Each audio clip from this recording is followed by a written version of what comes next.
नमः पितृगणेशाय सर्वलोकपितामह भवद्भिः पूजितो नित्यं त्रायस्व मम बन्धनात् यद्भवद्भ्यः कृतं पापं जन्म जन्मान्तरेषु च तत्सर्वं क्षम्यतां देवा मातृपितृपुरोगमः श्राद्धव्रततपोहोम दानभोगविवर्जिताः सन्तु मे पितरः सर्वे मोदन्तां च स्वकान् गृहे पितृलोकगताः सर्वे मातामहपुरोगमा आगत्य गृहमेधीयं कृपां कुर्वन्तु नित्यशः यद् अन्नं यद्धृतं दत्तं यत्पर्णमिहाच्युत तत्तेन पितरः सर्वे तृप्तिमायान्तु नित्यदा अन्यथा यन्मया कार्य विस्मृतं तदनुग्रहात् त्वत्प्रसादेन मे पितृ क्षन्तव्याः पराधिनः पितरः सर्वदेवेशा कुलानां रक्षणाय च प्रसीदन्तु सदा भक्त्या स्मृतानां च महर्षयः पितृभ्यो नमः सर्वेभ्यो मातृभ्यो गुरुपूजिते क्षमा दत्त्वा च सर्वेषां सुखं दत्तं मयि प्रभो कृपया पितरः सर्वे दोषान् मुक्त्वा यथार्षणम् आशीर्वदन्तु नित्यं मे मोक्षलाभाय भूयसा। नमः पितृगणेशाय सर्वलोकपितामह भवद्भिः पूजितो नित्यं त्रायस्व मम बन्धनात् यद्भवद्भ्यः कृतं पापं जन्म जन्मान्तरेषु च तत्सर्वं क्षम्यतां देवा मातृपितृपुरोगमः श्राद्धव्रततपोहोम दानभोगविवर्जिताः सन्तु मे पितरः सर्वे मोदन्तां च स्वकान् गृहे पितृलोकगताः सर्वे मातामहपुरोगमा आगत्य गृहमेधीयं कृपां कुर्वन्तु नित्यशः यद् अन्नं यद्धृतं दत्तं यत्पर्णमिहाच्युत तत्तेन पितरः सर्वे तृप्तिमायान्तु नित्यदा अन्यथा यन्मया कार्य विस्मृतं तदनुग्रहात् त्वत्प्रसादेन मे पितृ क्षन्तव्याः पराधिनः पितरः सर्वदेवेशा कुलानां रक्षणाय च प्रसीदन्तु सदा भक्त्या स्मृतानां च महर्षयः पितृभ्यो नमः सर्वेभ्यो मातृभ्यो गुरुपूजिते क्षमा दत्त्वा च सर्वेषां सुखं दत्तं मयि प्रभो कृपया पितरः सर्वे दोषान् मुक्त्वा यथार्षणम् आशीर्वदन्तु नित्यं मे मोक्षलाभाय भूयसा।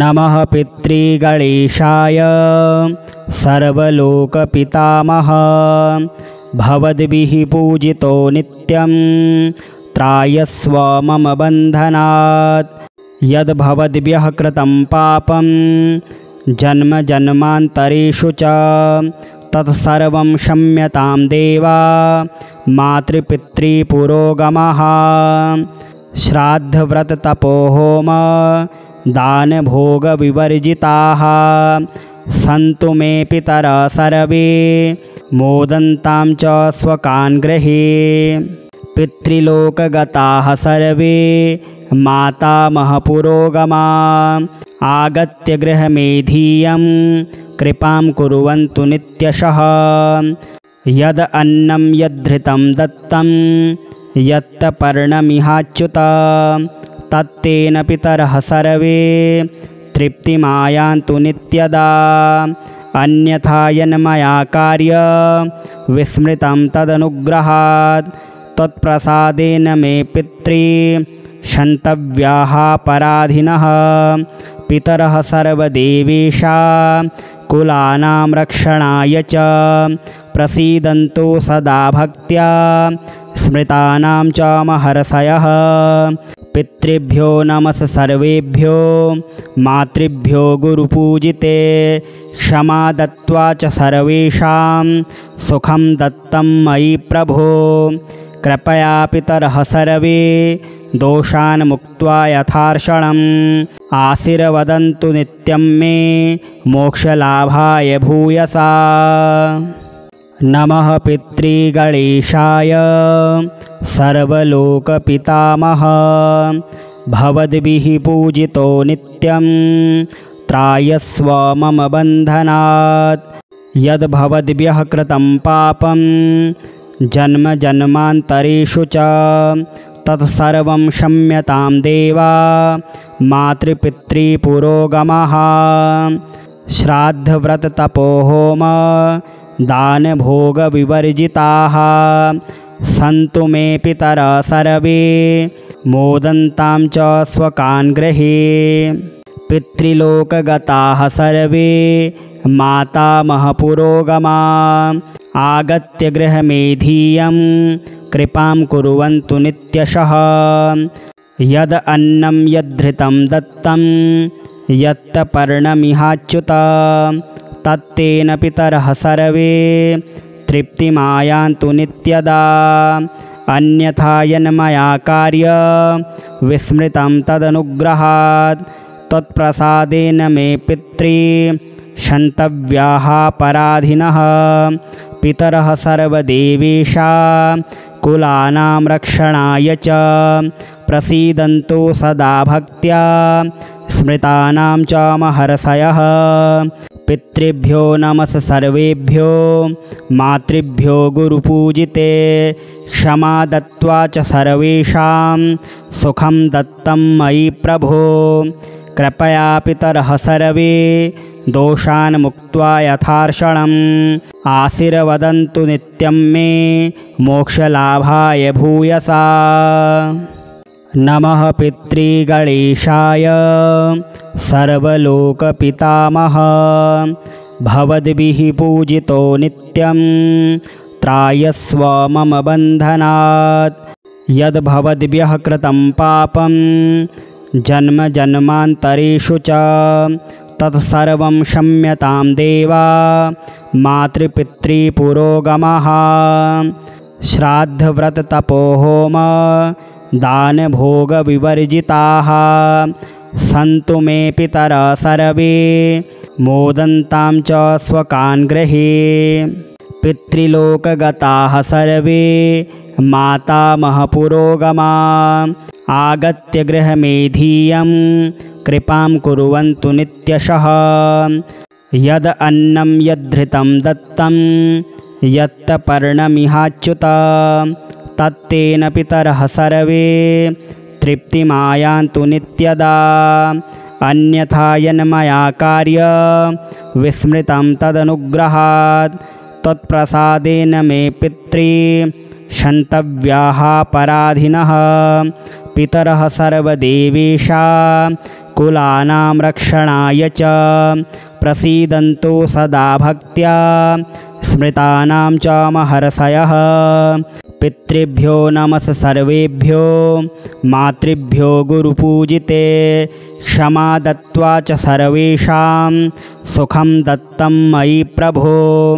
कृपया पितरः सर्वे दोषान् मुक्त्वा यथार्षणम् आशीर्वदन्तु नित्यं मे मोक्षलाभाय भूयसा। नमः पितृगणेशाय सर्वलोकपितामह भवद्भिः पूजितो नित्यं त्रायस्व मम बन्धनात्। यद्भवद्भ्यः कृतं पापं जन्म जन्मान्तरेषु च तत्सर्वं क्षम्यतां देवा मातृपितृपुरोगमः। श्राद्धव्रततपोहोम दानभोगविवर्जिताः सन्तु मे पितरः सर्वे मोदन्तां च स्वकान् गृहे। पितृलोकगताः सर्वे मातामहपुरोगमा आगत्य गृहमेधीयं कृपां कुर्वन्तु नित्यशः। यद् अन्नं यद्धृतं दत्तं यत्पर्णमिहाच्युत तत्तेन पितरः सर्वे तृप्तिमायान्तु नित्यदा। अन्यथा यन्मया कार्य विस्मृतं तदनुग्रहात् त्वत्प्रसादेन मे पितृ क्षन्तव्याः पराधिनः।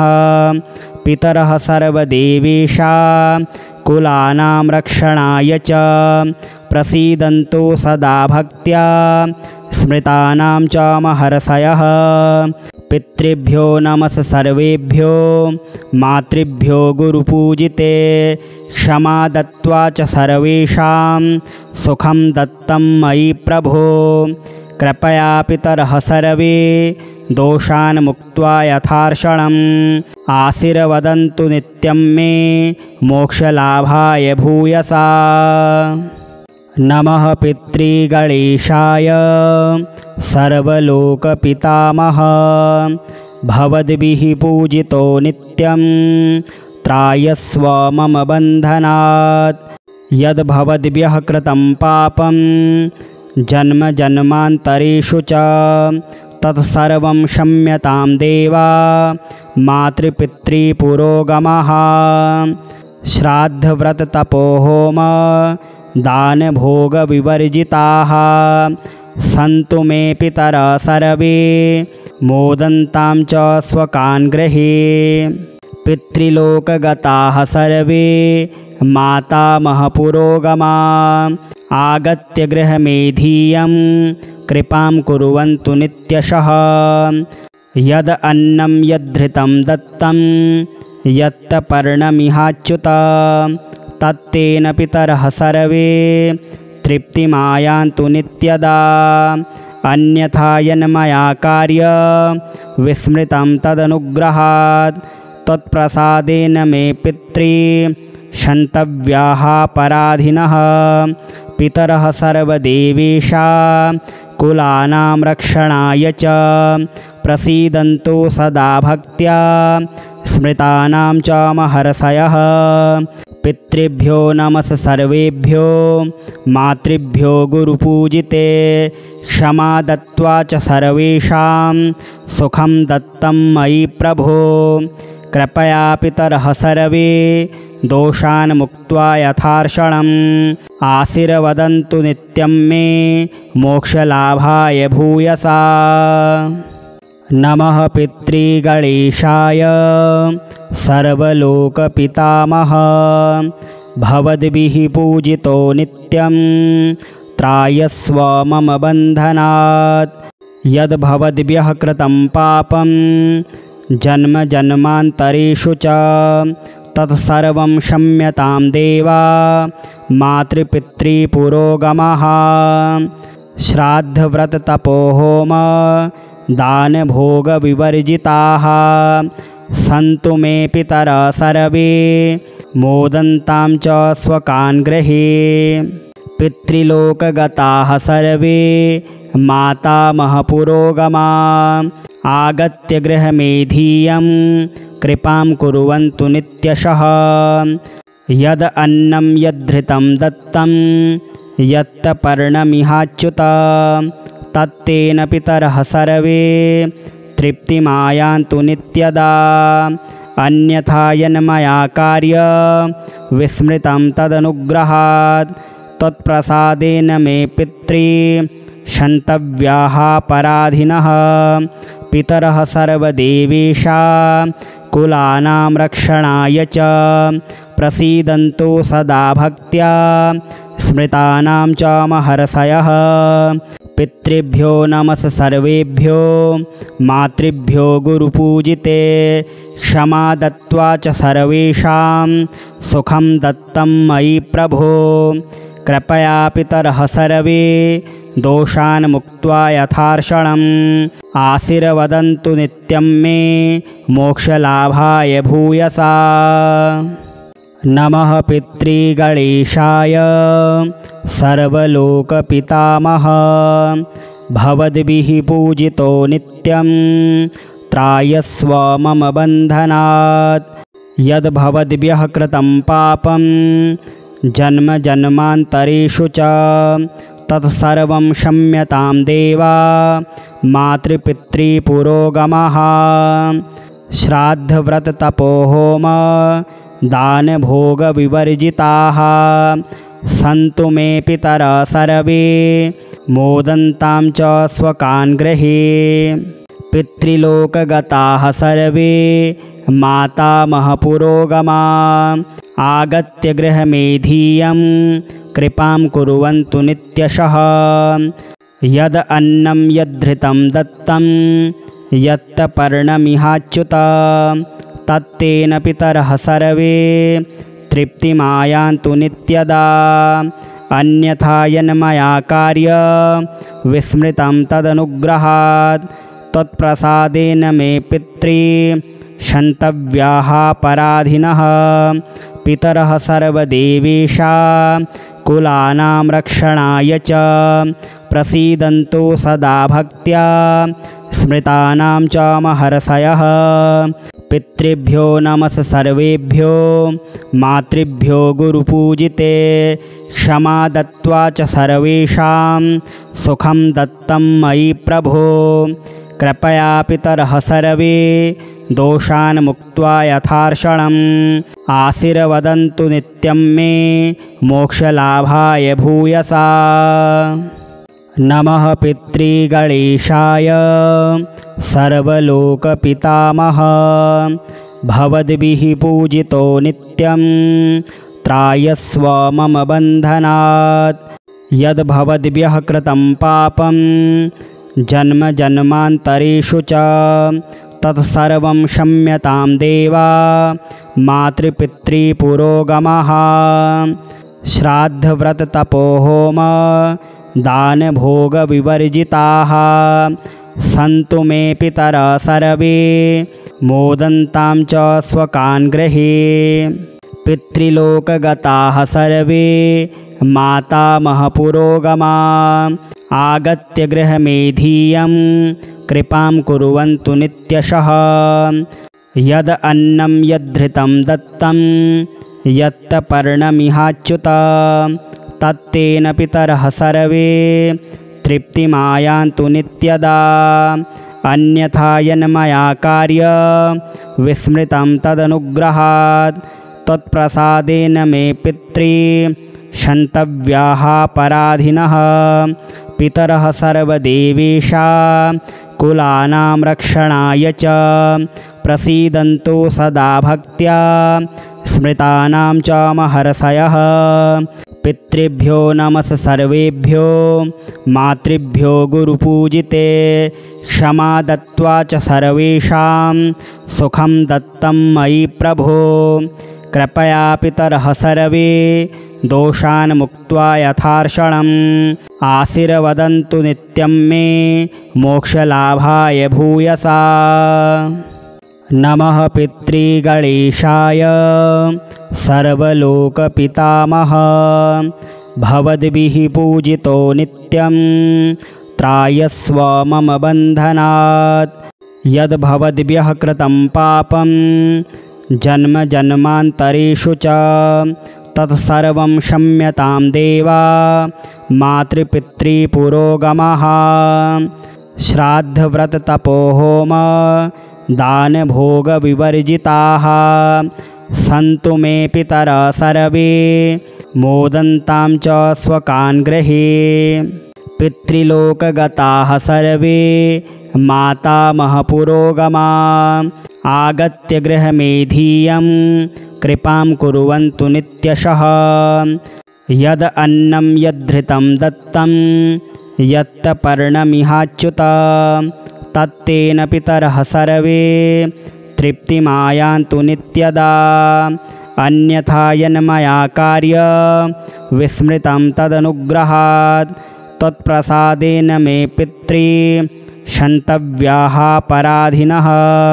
पितरः सर्वदेवेशा कुलानां रक्षणाय च प्रसीदन्तु सदा भक्त्या स्मृतानां च महर्षयः पितृभ्यो नमः सर्वेभ्यो मातृभ्यो गुरुपूजिते क्षमा दत्त्वा च सर्वेषां सुखं दत्तं मयि प्रभो कृपया पितरः सर्वे दोषान् मुक्त्वा यथार्षणम् आशीर्वदन्तु नित्यं मे मोक्षलाभाय भूयसा।